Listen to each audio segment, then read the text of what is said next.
Motion में आगे पढ़ेंगे आज स्टैंडर्ड 9 वाले बच्चों के लिए। मैंने आपको ऑलरेडी ये चैप्टर में vector quantity, scalar quantity, what is distance, what is displacement, ये सब कुछ बता दिया है ऑलरेडी। आपको शायद याद होगा, पहले लेक्चर का रिविजन करने के बाद ये लेक्चर देखो आप। डिस्टेंस क्या होता है? Total length of the path of the motion through which the body has travelled is called distance. और डिस्प्लेसमेंट क्या होता है? Change in position in a particular direction is called what? Displacement. Displacement को आप shortest distance भी बोल सकते हो। रूल भी लिखाए थे मैंने कि अगर आप एक सर्कल पे एक चक्कर लगा रहे हो, after completing 1 round your displacement will be 0, क्योंकि डिस्प्लेसमेंट क्या होता है? Final position minus initial position. And after completion of 1 round final position और इनिशियल पोजीशन सेम होती है, तो डिस्प्लेसमेंट आपका क्या आएगा? 0। और डिस्टेंस क्या होता है? Total length of the path, तो 2 पाई आर। तो एक सर्कल पे आप एक राउंड लगाते हो तो डिस्टेंस आएगा 2 पाई आर और डिस्प्लेसमेंट कितना आएगा? 0। अभी आप सेमी सर्कल पे एक एंड से दूसरे एंड जा रहे हो तो आपका डिस्प्लेसमेंट आएगा diameter, that is 2 into R, और डिस्टेंस आएगा पाई आर। ओके, ये मैंने आपको क्विक रिविजन करवा दिया। What is vector quantity, what is scalar quantity, ये भी मैंने आपको बताया है। वेक्टर क्वांटिटी में डायरेक्शन और मैग्नीट्यूड दोनों चाहिए, और स्केलर क्वांटिटी में सिर्फ मैग्नीट्यूड चाहिए, डायरेक्शन नहीं चाहिए। ओके, तो हमारा आज का क्वेश्चन है explain by example that motion is relative. आपको एग्जांपल से प्रूव करना है कि motion is what? Relative. Explain by example that motion is relative, और explain that without giving any reference we can not explain the motion. बिना reference के हम motion को एक्सप्लेन नहीं कर सकते। तो ये मैं आपको डिटेल में समझाऊंगा कि मोशन एक्सप्लेन करने के लिए रेफरेंस की ज़रूरत क्यों पड़ती है। तो बहुत ही अच्छा एग्जांपल दिया है आपकी टेक्स्ट बुक के अंदर।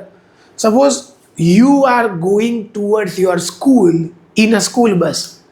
अपने दोस्तों के साथ अपनी स्कूल बैग लेके आप स्कूल में जा रहे हो, and one of your friends is not going to school and observing the motion of the bus by standing on a road। वो बंदा रास्ते पे खड़ा है और आपकी जो बस जा रही है उसको वो देख रहा है। वो बंदा रोड पे खड़ा है, वो मोशन में नहीं है, और आपकी बस जो है वो मोशन में है। तो वो बंदा जो रोड पे खड़ा है उसको क्या लगेगा? The bus is in motion. आप अंदर बैठे हो तो उसको लगेगा you are also in motion. उसको लगेगा your bag is also in motion, क्योंकि बैग तो यहाँ से यहाँ जा रही है, ऐसा उसको दिख रहा है। And according to him your other friends, bus driver, conductor, all are in motion, क्योंकि वो सारे लोग बस के अंदर बैठे हैं और वो जो बंदा है वो रास्ते पे खड़ा है। राइट और नॉट? ओके। अगर वो बंदा अपने आजू बाजू में देखेगा तो उसको लगेगा trees are not in motion, road is not in motion, bridge is not in motion, electric pole is not in motion, क्योंकि वो रास्ते में खड़े होके ये सारी चीज देख रहा है। Okay, now it's your turn. आप विंडो में से बाहर देख रहे हो, you are looking out through window, तो आपको लगेगा रोड हमारे साथ आ रहा है, तो आपको लगेगा road is in motion.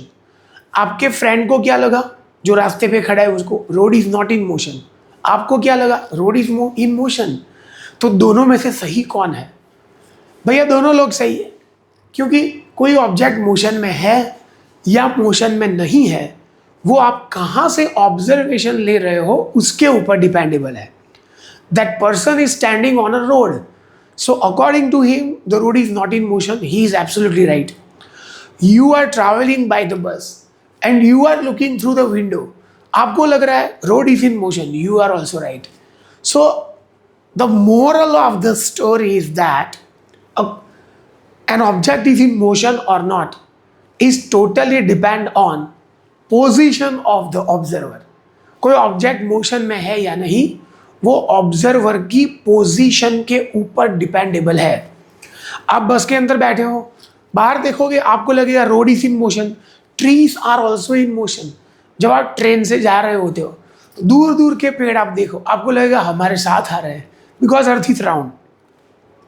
Night journey कर रहे हो आप, नाइट जर्नी, तो आप अहमदाबाद से निकले, सूरत गए, 4 घंटे की ट्रिप, आपको लगेगा मून हमारे साथ आ रहा है, हालांकि मून तो वहाँ पे ही है, लेकिन हमें ऐसा लगेगा इट ट्रैवल्स विद अस, क्योंकि आप ऑलरेडी ट्रैवल कर रहे हो, इसलिए आपको दूसरा ऑब्जेक्ट भी मोशन में है ऐसा लगेगा। अभी आप बस के अंदर बैठे हो तो आपको लगेगा your bag is not in motion, your other friends who are sitting inside the bus are not in motion, क्योंकि आप उन लोगों के साथ वहाँ पे बैठे हो। जबकि बाहर का कोई भी बंदा देखेगा उसको लगेगा ये सारे लोग मोशन में हैं। So the moral of the story, कोई ऑब्जेक्ट किसी के लिए मोशन में हो सकता है, किसी के लिए मोशन में नहीं हो सकता है, तो it totally depend on position of what, observer. ये है मोरल ऑफ द स्टोरी। सो हम कोई ऑब्जेक्ट मोशन में है या नहीं वो बिना रेफरेंस के नहीं बोल सकते। हमें ऐसा बोलना पड़ेगा कि according to my friend who is standing on the road, for him road is not in motion and I am travelling by the bus, so for me road is in motion. दोनों सही है, कोई भी गलत नहीं है, क्योंकि दोनों की ऑब्जर्वेशन लेने की जगह कैसी है, अलग अलग। होप आपको ये पूरा पॉइंट क्लियर हो गया होगा। तो मैंने यहाँ पे लिखा है, suppose you are going toward school in a school bus with your school bag with your friends. ये शॉर्ट में लिखा है फ्रेंड्स। ये आप इंस्टा वाली जनरेशन हो, आपको शॉर्ट फॉर्म पता है, मैंने FRDS लिख दिया, that is friends. One of your friends is not going to school and standing on the road observing the motion of the bus. According to him, you are in motion, right? उसके लिए आप motion में हो। Your school bag and other friends are also in motion, क्योंकि वो बाहर खड़ा है। But according to him, the trees, roads, electric pole are not in motion, right? Now you are looking out through window, so according to you, trees, roads, electric poles all are in motion, क्योंकि आप अंदर बैठे हो, बाहर देख रहे हो। But according to you, school bag and other friends who are sitting inside the bus are not in motion, क्योंकि वो सब आपके साथ ही बैठे हैं अंदर।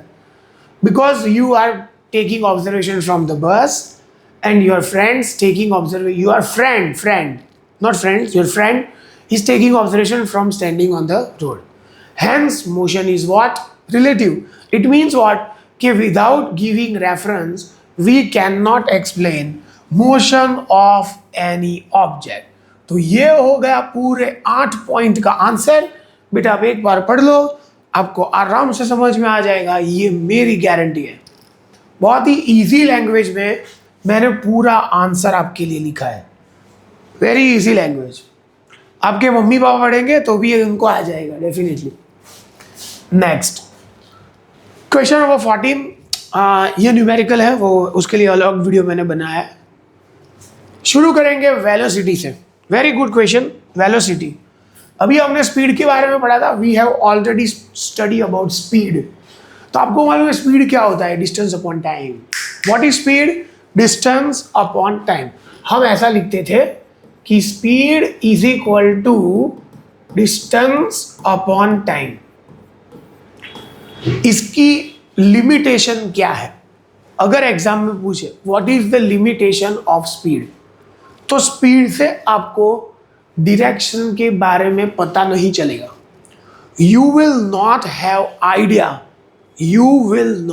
Idea about direction of motion just by knowing the speed.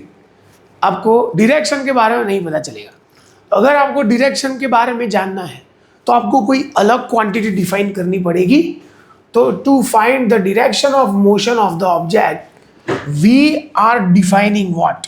We are defining velocity. हम क्या डिफाइन कर रहे हैं? That is velocity. तो ये वेलोसिटी बेटा क्या होता है पहले मैं आपको एक्सप्लेन कर दूं। तो वेलोसिटी होता है डिस्प्लेसमेंट अपॉन टाइम। वेलोसिटी क्या होता है?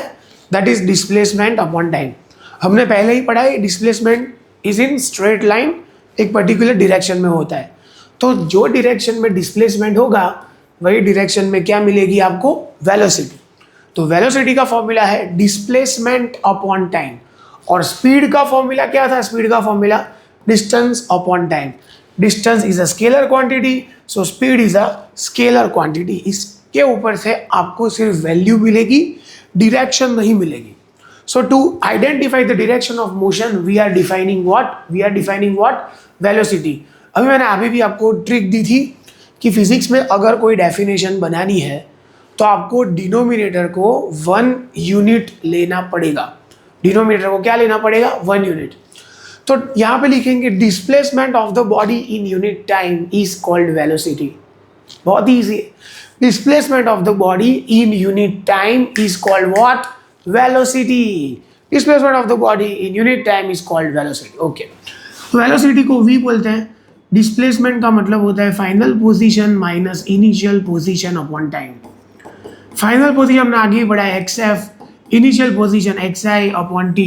तो v इज इक्वल टू क्या आंसर आएगा? xf minus xi upon t। अभी इसके ऊपर से मुझे xf का फॉर्मूला लाना है। I want to have the formula of xf। तो मैं t को इधर ले जाऊंगा तो ये आएगा vt is equal to xf minus xi, और माइनस xi को बेटा इधर ले जाओ तो vt plus xi is equal to क्या आएगा? xf। तो यहाँ पे मैंने xf का फॉर्मूला डिराइव किया है, vt प्लस xi। xf मतलब फाइनल पोजीशन, xi मतलब initial position, v for velocity, t for time. Very easy. तो एग्जाम में अगर पूछे कि right a short note on velocity तो आप कैसे लिखोगे? तो पहले तो आपको लिमिटेशन बतानी है स्पीड की, कि हम क्यों वेलोसिटी डिफाइन कर रहे हैं। तो यहाँ पे लिखा है since speed is a scalar quantity we don't have idea about direction of motion. I hope आपको ये बोर्ड पे दिख रहा है, राइट? बहुत ही क्लीन एंड क्लियर दिख रहा है आपको, very crystal clear. Since speed is a scalar quantity, we don't have idea about direction of motion. So, in order to find direction, we need to define what? Velocity. क्या define करना पड़ेगा आपको? Velocity. तो यहाँ पे मैंने definition लिखी थी, displacement of the body in unit time। जो डिनोमिनेटर में होता है वो यूनिट ले लेना है हमें, तो आपका बन जाएगा definition। वेलोसिटी मतलब displacement of the body in unit time is called velocity. तो वेलोसिटी क्या आएगा? Displacement upon time. कोई पूछे एग्जाम में what is the direction of velocity? Velocity is in the direction of displacement. Velocity कौन से direction में होगी? डिस्प्लेसमेंट की डायरेक्शन में। So velocity is in the direction of displacement. अभी इसका ऐसा यूनिट, ऐसा मालूम है ना आपको, सिस्टम इंटरनेशनल। डिस्प्लेसमेंट का ऐसा यूनिट मीटर है, टाइम का सेकेंड है। मीटर पर सेकेंड भी लिखते हैं, ms-1 भी लिखते हैं। तो मीटर पर सेकेंड इज ऐसा unit of velocity. Other unit kilometre per hour, centimetre per second, metre per minute. और भैया देखो, कोई भी वेक्टर क्वांटिटी होती है वो हमेशा पॉजिटिव, नेगेटिव, जीरो कुछ भी हो सकती है।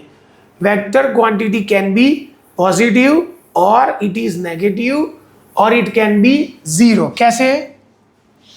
तो ये सर्कुलर पाथ आगे भी मैंने बोला, ए से शुरू करके वापिस आप ए के ऊपर आ गए, displacement zero, so velocity zero.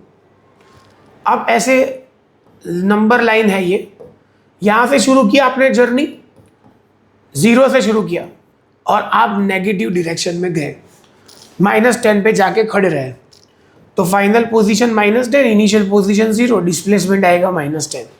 अगर डिस्प्लेसमेंट माइनस है तो वेलोसिटी भी क्या आएगी? माइनस। और आप जीरो से शुरू करके 10 के ऊपर गए तो final position 10, initial position zero, आपका आंसर 10 आएगा। Displacement positive, so velocity is always also positive. तो वेलोसिटी डिस्प्लेसमेंट के ऊपर डिपेंडेबल है, इसीलिए वो वेक्टर क्वांटिटी है और इसीलिए वो पॉजिटिव, नेगेटिव या जीरो कुछ भी हो सकती है। तो यहाँ पे लिखा है velocity can be zero, positive और नेगेटिव। Very easy. अभी नोट में लिखा है मैंने, अब ये एग्जाम में ऐड भी कर सकते हो कि from the formula of definition of velocity we can find the final position by following way, जो मैंने यहाँ पे दिखाया था। फाइनल पोजीशन मतलब xf। कैसे फाइंड करते हैं? तो वेलोसिटी का फॉर्मूला क्या है? Displacement upon time. तो final position minus initial position upon time. Final position मतलब xf, इनिशियल पोजीशन मतलब xi अपॉन t। t को उधर ले जाओ तो vt is equal to xf minus xi, minus xi को इधर ले आओ plus xi, so vt plus xi is equal to xf। उल्टा लिख दो, xf इज इक्वल टू क्या आएगा? xi plus vt। xf is equal to xi plus vt वो फाइनल पोजीशन फाइंड करने का फॉर्मूला है। तो ये हो गया बेटा हमारा वेलोसिटी।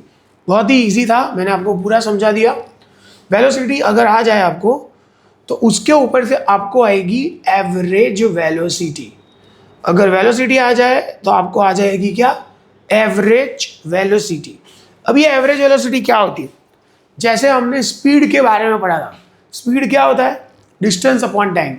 स्पीड का मतलब होता है डिस्टेंस अपॉन टाइम, और अगर मैं लिखूं एवरेज स्पीड तो मुझे आगे लगाना पड़ेगा टोटल। तो यहां पे क्या लिखेंगे, total distance upon total time. Speed is equal to distance upon time. तो एवरेज स्पीड क्या होती है, total distance upon total time. मैंने आगे भी आपको समझाया है कि हमें टोटल एवरेज स्पीड फाइंड करने की ज़रूरत क्यों है। हमारे पास स्पीड तो है, तो हम एवरेज स्पीड क्यों फाइंड कर रहे हैं, क्योंकि जनरल केस में uniform motion is not possible. Uniform motion possible ही नहीं है। अब रास्ते में जाओ, कभी यूनिफॉर्म मोशन करोगे? नहीं। यूनिफॉर्म मोशन का मतलब होता है equal distance in the equal period of time. वो पॉसिबल ही नहीं है। हाँ, घड़ी के कांटे, they are doing uniform motion, वो तो मशीन है।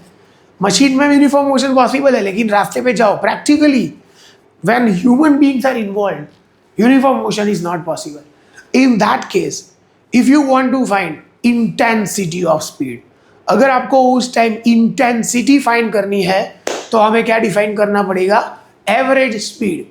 सिर्फ टोटल लगाना है। स्पीड क्या है, distance upon time. Average speed क्या है, total distance upon total time. Very easy. आगे मैंने पढ़ाया वेलोसिटी क्या थी, velocity was displacement upon time. Velocity क्या है, डिस्प्लेसमेंट अपॉन टाइम। तो अगर मैं यहाँ पे एवरेज लगा दूं तो क्या आएगा, total displacement upon total time. तो एवरेज वेलोसिटी का फॉर्मूला है total displacement upon total time. अभी ये डिराइव कैसे करते हैं जरा देख लो एक बार। कि समझो आप सुबह 7 बजे अपने घर से बॉम्बे जाने के लिए निकले, मुंबई, अहमदाबाद टू मुंबई आप बाय रोड जा रहे हो। 7 बजे निकले, सुबह 7 AM। तो जो 7 AM होता है उसको बोलते हैं T1 टाइम। और अहमदाबाद में जो आपका घर है वो आपकी इनिशियल पोजीशन, तो उसको क्या बोलेंगे, X1। समझो आपको दोपहर में 2 बजे आप पहुंच गए मुंबई। एट 2 PM you reach to Mumbai. Mumbai आपका हो गया X2 और टाइम हो गया आपका T2। अगर 24 आवर्स की वॉच है तो यहाँ पे 14 दिखाई देगा, राइट। तो मुझे फाइंड करना है टाइम पीरियड। टाइम पीरियड होता है डेल्टा टी। क्या बोलते हैं इसको, delta. Delta delta T time period T2 minus T1। 14 minus 7, 14 मतलब 2 बजे, 7 आवर्स। टोटल टाइम कितना आया, 7 आवर्स। और मुझे फाइंड करनी है चेंज इन पोजीशन। तो चेंज इन पोजीशन क्या बोलते हैं, delta x, that is X2 minus X1। Delta means change, आगे भी पढ़ा है मैंने। डेल्टा का मतलब क्या होता है, चेंज। तो डेल्टा टी मतलब change in time T2 minus T1। Delta X मतलब change in position X2 minus X1। तो अगर एग्जाम में पूछे टोटल डिस्प्लेसमेंट तो वो होता है X2 माइनस X1। और टोटल टाइम क्या होता है, T2 माइनस T1। और ये 3 एवरेज वेलोसिटी के सिंबल है। Average velocity symbol less than greater than करके V, या फिर V बार, या फिर V एवरेज, VAV, कुछ भी लिख सकते हो। तो एवरेज वेलोसिटी का फॉर्मूला आएगा, average velocity is equal to, ये क्या होगा, total displacement X2 minus X1 upon T2 minus T1। तो ये होगा delta X upon delta T। Average velocity का फॉर्मूला 1 मार्कर में आ सकता है एग्जाम में, that is delta X upon delta T। ये डेल्टा X कैसे है फिर से एक बार समझो। सुबह 7 बजे आप अपने घर अहमदाबाद से पहुंचने वाले हैं Mumbai. You are travelling towards Mumbai. तो X1 is initial position that your home in Ahmedabad. X2 means आप 2 बजे कहाँ पे पहुंचे, Mumbai, that is your final position. T1 मतलब आपने जर्नी कब शुरू की थी, सुबह 7 बजे। T2 मतलब आपने जर्नी कब खत्म की, दैट इज दोपहर में 2 बजे। तो टोटल टाइम आया आपका 7 आवर्स। उसको बोलते हैं डेल्टा टी। टोटल टाइम को क्या बोलेंगे, डेल्टा टी। और चेंज इन पोजीशन को क्या बोलेंगे, डेल्टा एक्स। ओके, तो यहाँ पे लिखा है it is the ratio of total displacement with total time. Hope आपको समझ में आ रहा है और दिख रहा है। हाँ, दिख रहा है easily. Total displacement upon total time. Let at T1 time initial position of the object is what, X1, and at T2 time final position of the object is what, X2। Total displacement आएगा delta X, X2 minus X1। Total time आएगा delta T, T2 minus T1। Total time delta, delta मतलब change. Symbols of average velocity यार क्या symbol है? Less than greater than करके V, या तो V बार या तो V average. Average velocity is a vector quantity, वो जीरो भी हो सकती है, पॉजिटिव भी हो सकती है, नेगेटिव भी हो सकती है। ऐसा unit same metre per second, other units are kilometre per hour, centimetre per second, metre per minute. Formula ये याद रखना बेटा, average velocity delta X upon delta T. अगर आपको वेलोसिटी और स्पीड के बारे में पूरा समझ आ गया तो आप सीख सकते हो difference and you can write in your own way. तो स्पीड और वेलोसिटी का डिफरेंस कैसे लिखेंगे? तो पहले लिखेंगे हम डेफिनेशन। स्पीड मतलब distance upon time. Distance travel by a body in unit time is called speed. Distance travel by a body in unit time is called speed. और वेलोसिटी मतलब displacement upon time. Displacement of the body in unit time is called what? Velocity. Velocity vector quantity है, speed scalar quantity है। तो speed हमेशा positive होगी, velocity can be positive, negative और zero. So this was all about velocity, average velocity, why motion is relative, and difference between speed and velocity. Hope you like my video. Thanks for watching my video.